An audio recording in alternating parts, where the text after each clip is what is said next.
Ariel Helwani at UFC 114 in Las Vegas with Rashad Evans. And Rashad, obviously a lot of people looking forward to this fight. What is your mindset like just a few days out now? Real calm right now. I think there's going to be a time for me to get excited and lathered up. But right now, I'm just remaining calm. Rampage says this fight has become personal for him. Is it personal for you?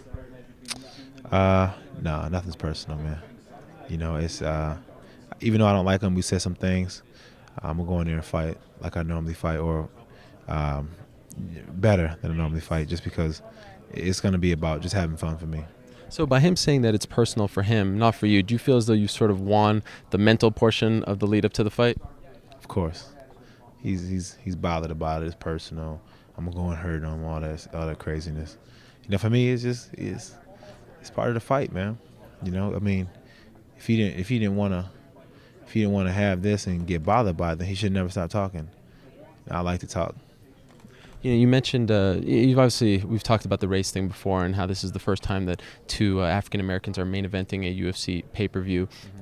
You said that some of the things that he has said are sort of Uncle Tom like, Right. and we've heard that term before in combat sports. Muhammad Ali and Joe Frazier, and Joe Frazier talked for many years afterwards how he felt insulted and how that really hurt him that Muhammad Ali said that stuff. Do you feel as though at any point you crossed the line with any of the things that you said? No, I don't feel like I crossed the line. I mean, I think that's something that I feel strongly about. You know what I'm saying? Every single time that you can't, break down, anytime somebody say something to you and it's more than a couple syllables and then you act like you don't know what they mean, that's just stupid. He's way too smart for that. I've talked to him. You know what I'm saying? You don't always got to be acting like you're stupid. I mean, there's times on the show when he was like, Dana, wait, I can't count that high. I mean, just stupid stuff like that. And that just make all black people look bad. But historically, for black fighters, do you think this is an important moment on Saturday night? I think it is a very important fight for black fighters on Saturday night because it's the first one in this area of fighting. Mixed martial arts that is such a high-profile fight. Some have said that he's distracted. He's been away for over a year. All these factors will come into play on Saturday. Do you think they will? They could, but I'm not trying to be. I don't want to be to the point where I'm relying or thinking that that's going to be the case. I'm just going to go in there and fight the fight, and if it so happens I feel like he's not on point, he's not on his game, then I will exploit it. But at the same time, I'll recognize that's probably the reason why. Will you try to put him on his back in the fight? Yeah, I'm trying to put him everywhere. I'm trying to put him on his back. I'm trying to put him on his face. Try to put him on his stomach. Anything I can. But I'm just gonna take the fight wherever it needs to be taken. I don't want to go in there and just be like, oh man, I gotta take him down. I gotta take him down.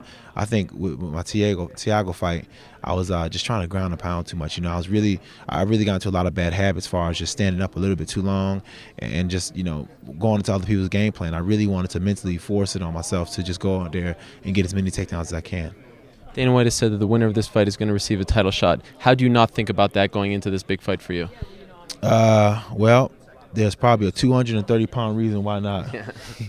You know what I'm saying? I got a big old fool on the other side of the cage that's trying to knock my head off. So I won't be thinking about Shogun tonight or Saturday night. Final question, who are you wearing, man? Because I must say you have really revamped your style, and I'm digging it. This is modern man attire from Vicano. And, nice suits, man, nice custom-made suits. Who's your inspiration? Like, who's the one that introduced you to all these custom-made suits? I started getting into suits like when I'm watching the basketball players come in, they look so clean and they look so professional. I was like, man, I want to start wearing some suits. And then George started wearing suits, and I was like, man, I got to start getting a suit on, man. Well, you're styling and profiling, and we appreciate that, and we look forward to the fight on Saturday night. Thanks, Rashad. Thank you, I appreciate it.